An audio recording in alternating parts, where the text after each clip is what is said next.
یہاں مومنین کو دعا کی طرف متوجہ کیا گیا ہے کہ لوگوں اللہ سے دعا کرو، اور ساتھ گارنٹی بھی دے دی گئی ہے کہ میں قبول کروں گا۔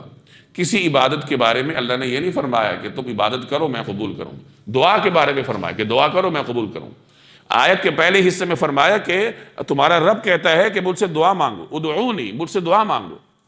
آگے اگلے حصے میں کہا ان الذین یستکبرون عن عبادتی، کہ جو لوگ میری عبادت سے منہ موڑتے ہیں تکبر کی وجہ سے۔ دعا کا حکم دے کر عبادت سے منہ موڑنے سے روکا گیا ہے۔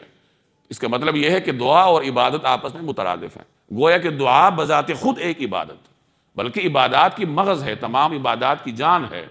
اس کا مطلب یہ ہوا کہ جب آپ اللہ سے کچھ مانگتے ہیں تو اللہ آپ کو بعینہ ہی وہ چیز عطا کرے یا نہ کرے، آپ کا یہ مانگنا بذات خود ایک عبادت ہے، اور آپ کے اس مانگنے کی اپنی تاثیر ہے کہ آپ کے نامہ اعمال میں آپ کے لیے نیکیاں درج ہوتی ہیں۔ جب کوئی بندہ مومن دعا کرتا ہے تو گویا وہ اس چیز کا اعلان کرتا ہے کہ اسباب سے ماورا ایک ذات ایسی ہے جس کو اسباب کی ضرورت نہیں ہے، اور وہ اسباب سے ماورا رہ کر میرا یہ کام کر سکتی۔